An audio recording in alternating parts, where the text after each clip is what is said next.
I'm Heather Rodriguez. I'm a natural fertility specialist. My team and I help couples who are trying to get pregnant overcome fertility issues and prepare for pregnancy. Today's fertility scope is going to be about the fertility diet and PCOS, what to eat to help overcome PCOS and boost your fertility naturally. And my team and I help couples who are trying to get pregnant. We work with those who are overcoming fertility issues. We work with those who are preparing for medical fertility treatments. And we also work with people who just want to make sure that they are the healthiest as possible before they get pregnant. Okay, so today's fertility scope is all about fertility diet and PCOS and what you need to know about how you're eating and how that affects your fertility and what you can do about it starting today. So everything I'm going to be sharing with you is going to be very practical. It's things that you can start with as soon as you get off the scope with your very next meal. I'm all about what you can do for yourself in self-empowerment and education. So we'll go ahead and get started. So for those of you who don't know what PCOS is it's a very, very big, broad topic. It's a reproductive health issue that many women face. It's one of the leading causes of infertility. But my biggest problem with PCOS is that it's like 20 things put under one umbrella. You know, you guys raise your hand if this is frustrating to you. For those of you who have PCOS, there's like 20 different symptoms. There's too much testosterone, there's too much estrogen, there's hair growth. Some people have are overweight and have issues losing weight because of it. Some people are little skinny minis, but they still have PCOS. Many aren't ovulating. They have really long cycles. So there's all these big issues under the umbrella of PCOS when that is something that is going to show up different for everybody. So someone who has PCOS, your profile and your situation is going to look different than maybe your friend who has PCOS.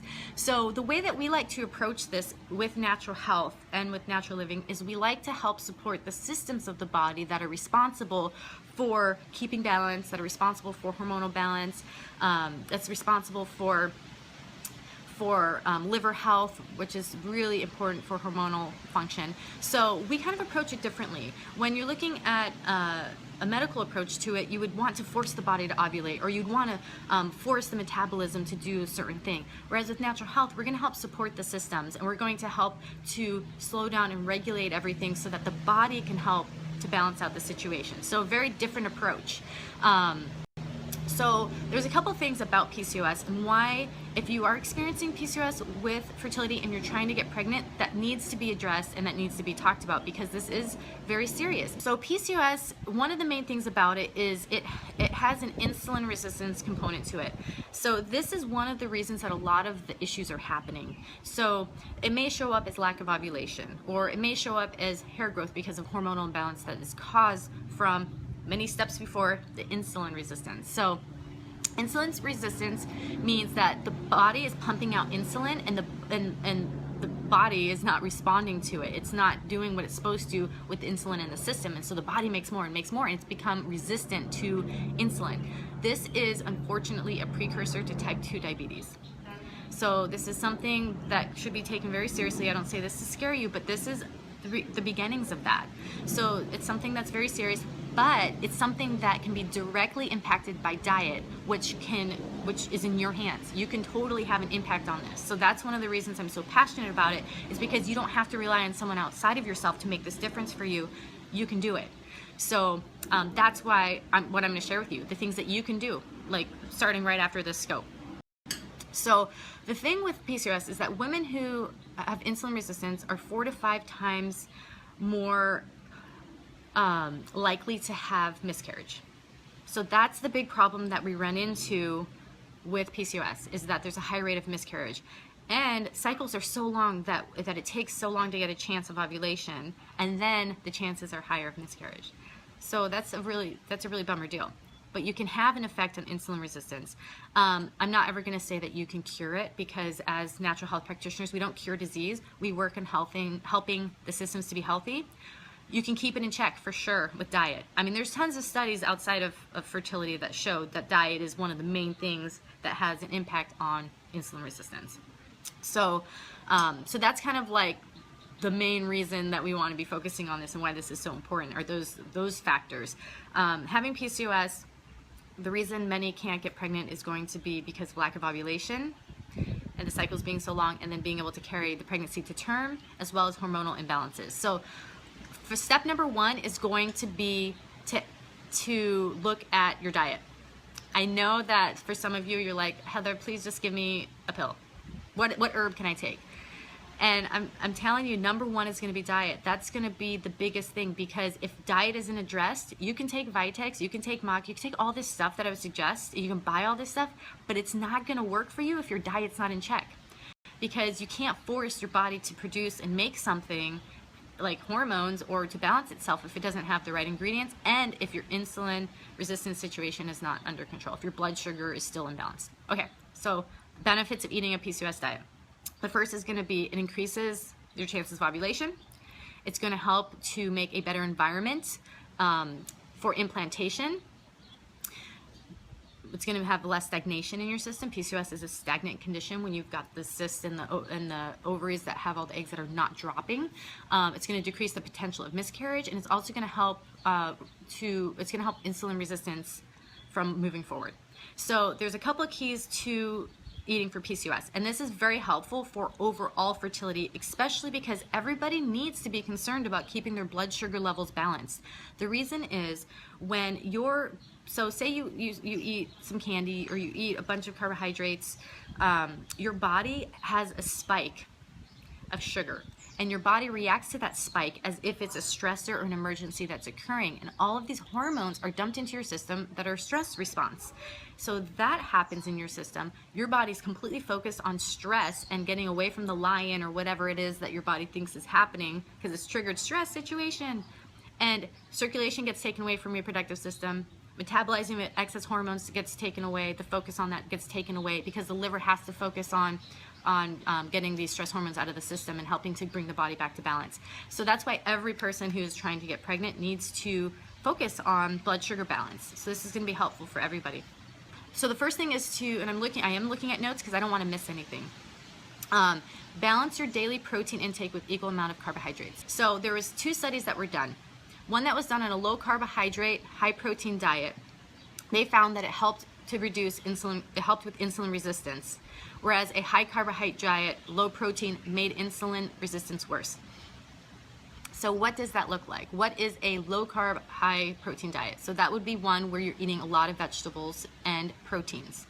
A high carbohydrate, low protein diet would be where you're eating tons of carbohydrates such as breads, candy, sugar, sodas, and you're not eating very much protein.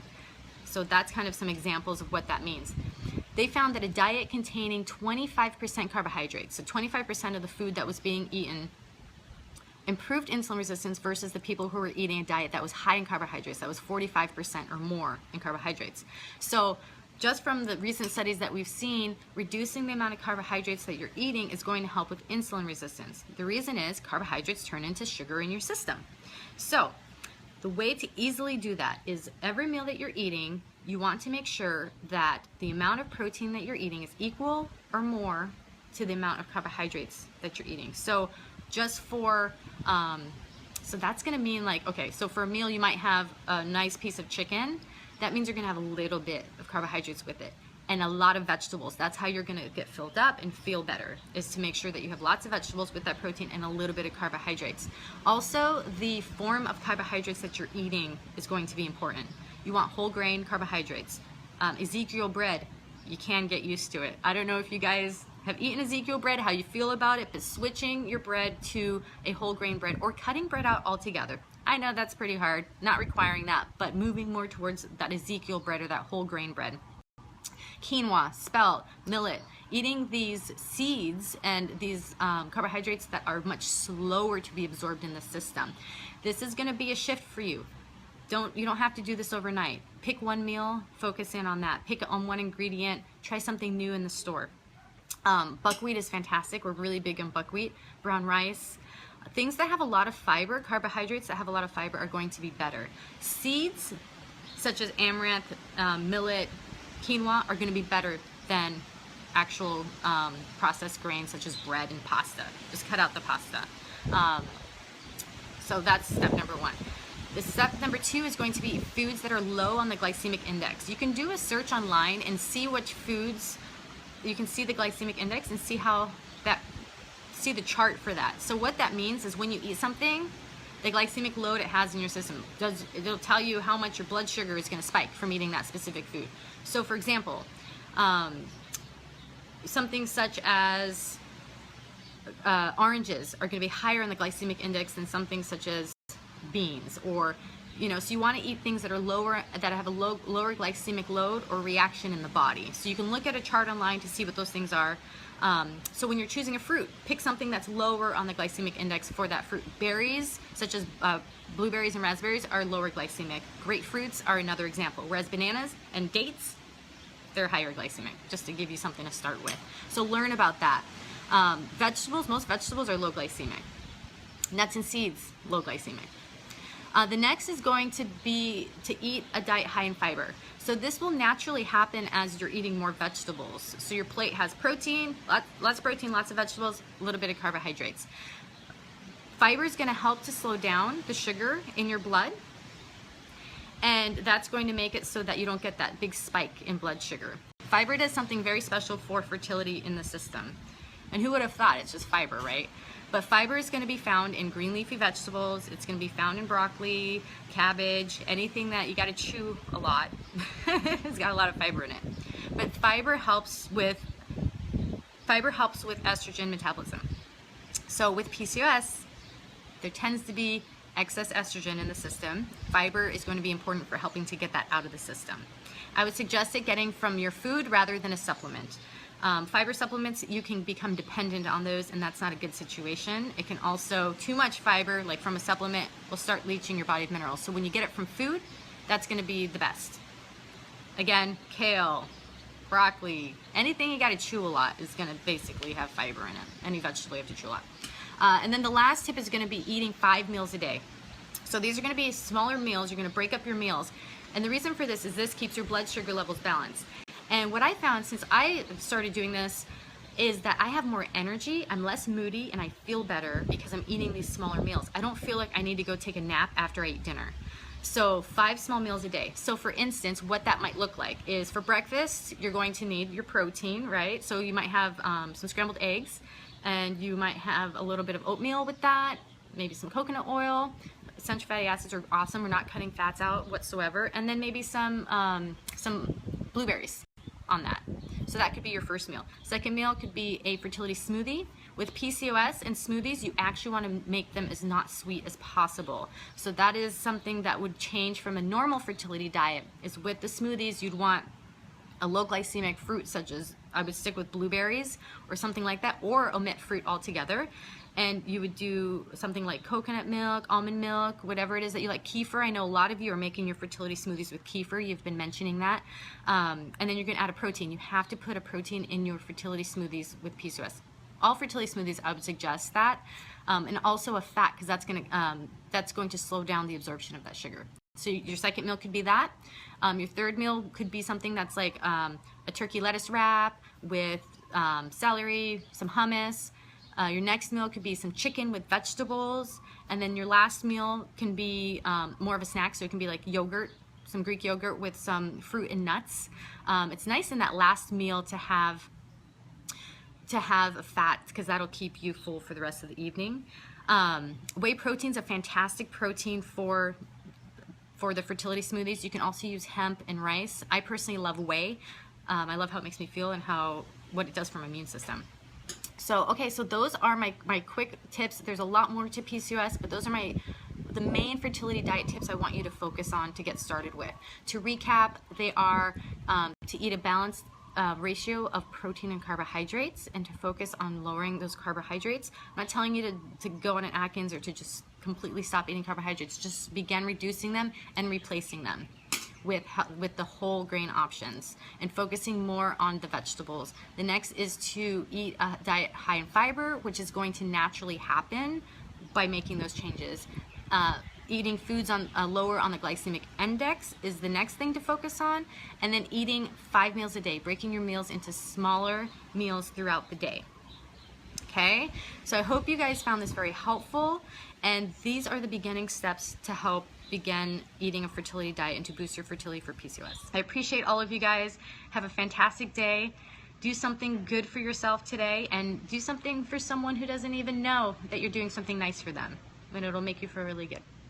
All right, guys, have a fantastic day.